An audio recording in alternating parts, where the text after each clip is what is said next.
Kamusta mga ate, Kuya Beshi? Si Chari po ito mula sa The Sun, Moon, Stars, PH Tarot. Ipapaalam ko lang po na ito po ay isang general read o pangkahalatang pagbabasa at maaring hindi lahat ay magtugma sa inyong sitwasyon.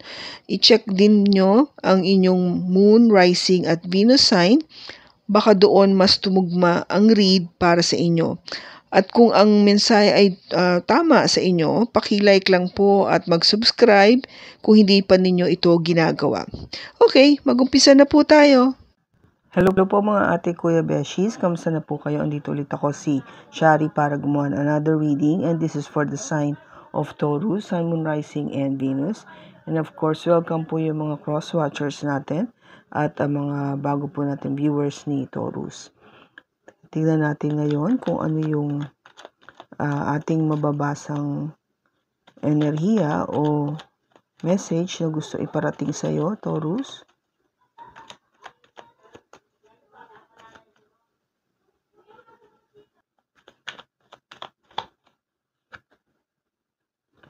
We have the Three of Swords,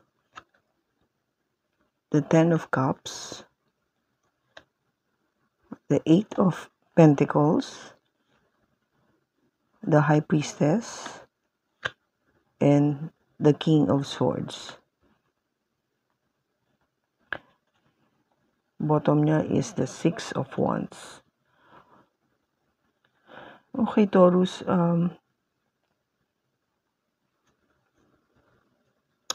merong kang pinagdaanan na masakit at talagang alam mo yung sobrang hinagpis yung naramdaman mo rito sa pag-ibig na to o sa nangyari sa sitwasyon na to.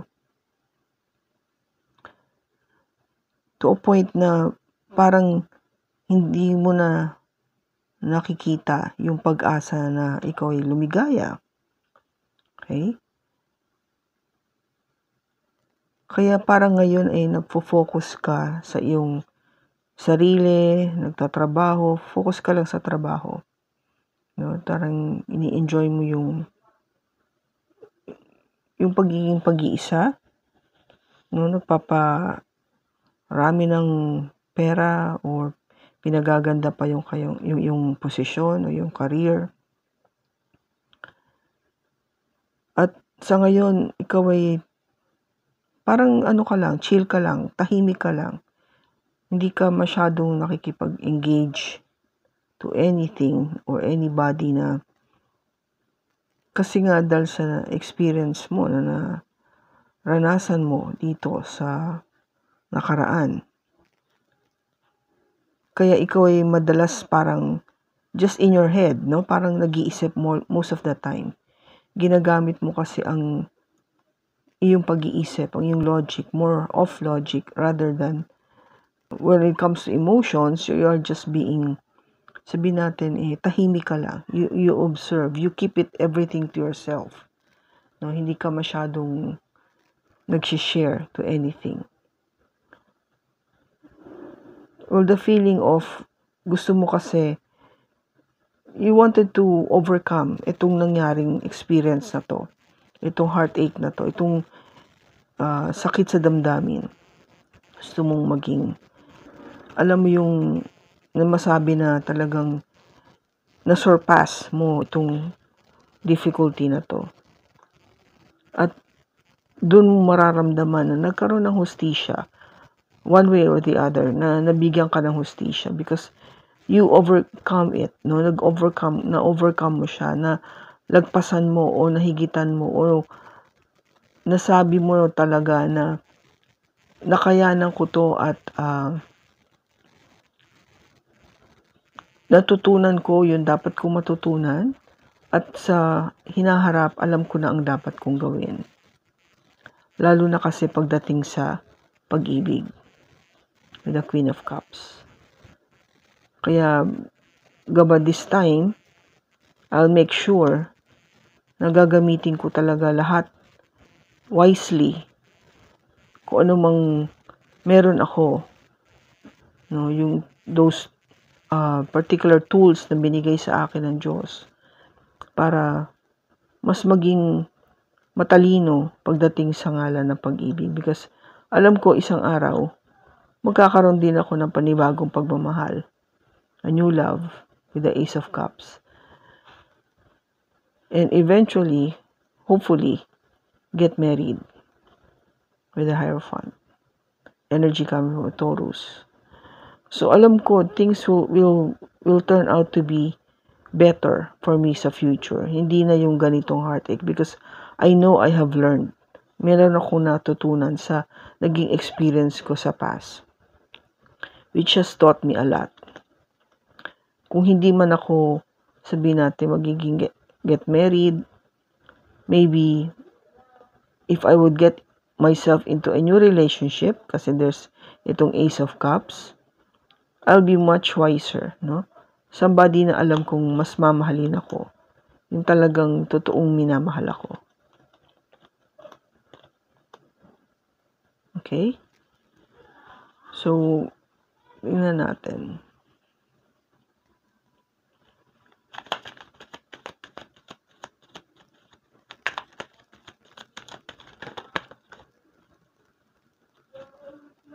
We have the Seven of Wands, the Five of Cups, the Empress, the Ace of Wands, and the Eight of Swords. Bottom niya is the Six of Cups. Dahil nga dito sa pain, no, yung na-experience mo sa past na nagdulot sa iyo ng nag-peace, okay? Yung this painful experience when it comes to relationships and love. Kaya naging ka na very defensive, no? You're very protective and defensive of yourself, of your feelings, of your heart. Ayaw mo na kasi. Ayaw mo na masaktan muli o ayaw mo na itong maranasan. Kasi nga dahil dyan, yung pakiramdam mo dati na yung pag-asa mo na maranasan yung tunay na kaligayahan, nalipat sa regret. No? Hindi ka na, kung gaba parang nagkaroon ka ng panghihinayang na bakit ba nagkaroon ako ng ganitong relationship, na I should have been wiser. Yung kung titignan mo, nagmahal lang naman ako ng tunay, and yet ang naging outcome is hindi yung sa ina-expect ko na bibigyan ako ng tunay na kaligayahan.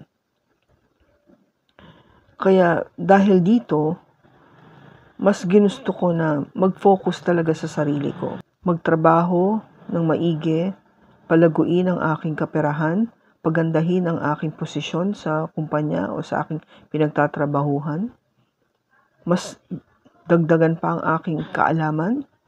You know, you might be going back to school or further increase your knowledge by getting into higher studies. Mas anything to do to uplift you, para tumaas ka.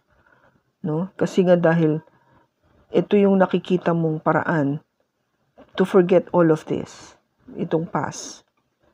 And what you wanted as an outcome by doing itong hard work na to is of course to be the Empress. You know, to be somebody na talagang that has yung very high standard. No? When it comes to knowing yourself, you actually portray that feeling of having that abundance in life. No, you know you can give so much to anybody na mamahalin mo. You are a very productive person. Yung talagang nagbibigay ka ng kabuhayan, o sabihin natin magbibigay ka ng birth. You know, if this is, kasi the Empress also signifies giving birth, no? Yung pagbibigay ng anak or bearing a child. So, you sabihin, you have that epitome of a woman na talagang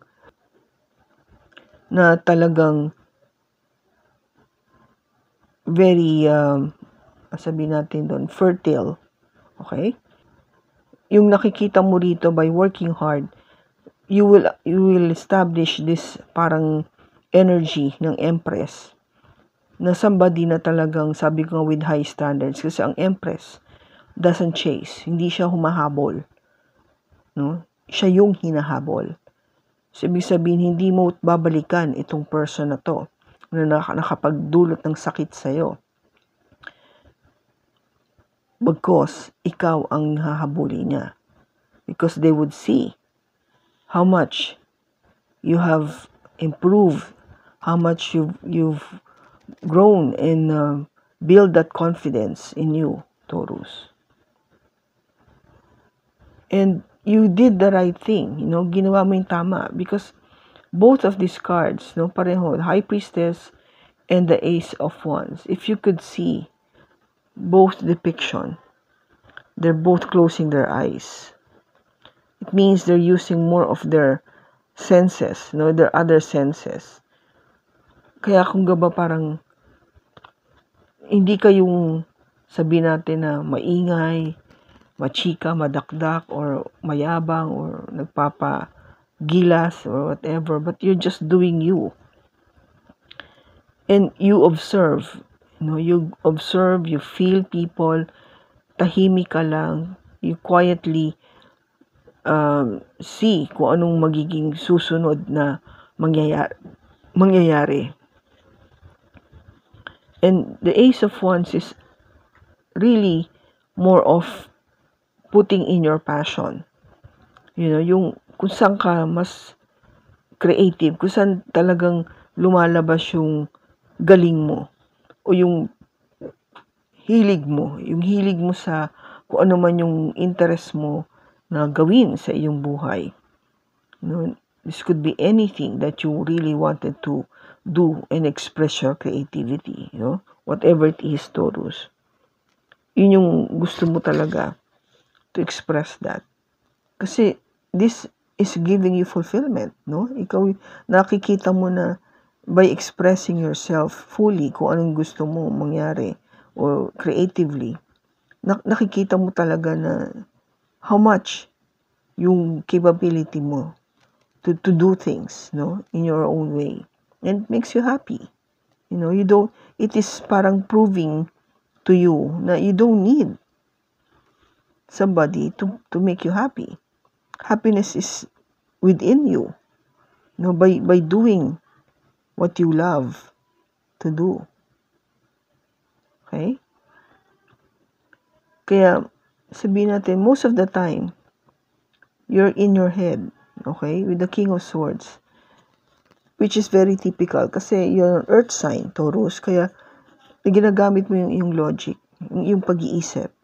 Ginagamit mo to palagi to make things or make sure that things really are, kung gaba, very grounded, practical, naayon sa tamang logical thinking. At because of that, ayaw mo kasing, you don't want to get yourself into something na hindi maliwanag sa'yo. Because this is really more of getting into your head and not really knowing what you want. But you do know what you want. Kaya nga, most of the time, yung energy ng King of Swords na talagang gusto ko yung sa totoo lang. Thinking really very hard that this is what I really want. Yun yung talagang mas nananaig sa'yo rather than having these doubts. Okay? Now, itong Six of Cups, there will be somebody coming back into your life, Taurus. Somebody from your past. Somebody na hindi mo inaasahan. And this person will give that balance to you. With the Temperance card, you are being asked to, balance yourself. Kasi with the Hangman, syempre, ikaw,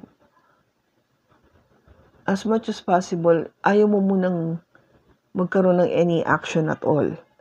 You just wanted to stay as you are, kasi what you feel is okay ka naman. But eventually, you need to make that decision. You need to make that decision with the judgment. Okay? Kasi with this person, sabi ko nga coming back, you need to have that courage to face this person. Sino man siya, no? Na you have history with. Or this could be somebody from your past life, no? Because that person would change everything sa buhay mo with the wheel of fortune. Magkakaroon ng pagbabago. And you must be ready for that. Okay? That's why you're given that strength. This is an energy coming from a Leo. So, pag dumating na siya, everything will change. So, the universe, God, your angels are telling you to be ready pag dumating na tong person from your past. Okay?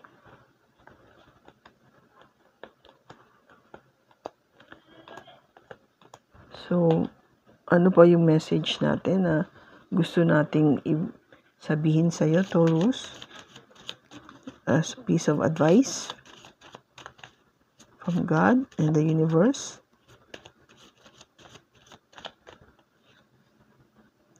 Gratitude. I am thankful for this life and the opportunities that it presents. Definitely. Be grateful sa naging buhay mo, kung ano man yung dadating sa'yo, especially this past person. Be grateful for that kasi you are given. God is giving you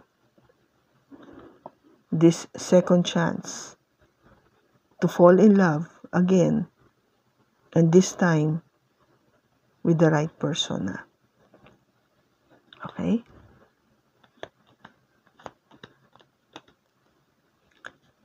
I hope nakatulong ito sa'yo, Taurus. Maraming salamat sa pagsama mo sa akin sa pagbasa na ito. Sa susunod po muli, ingat ka and God bless.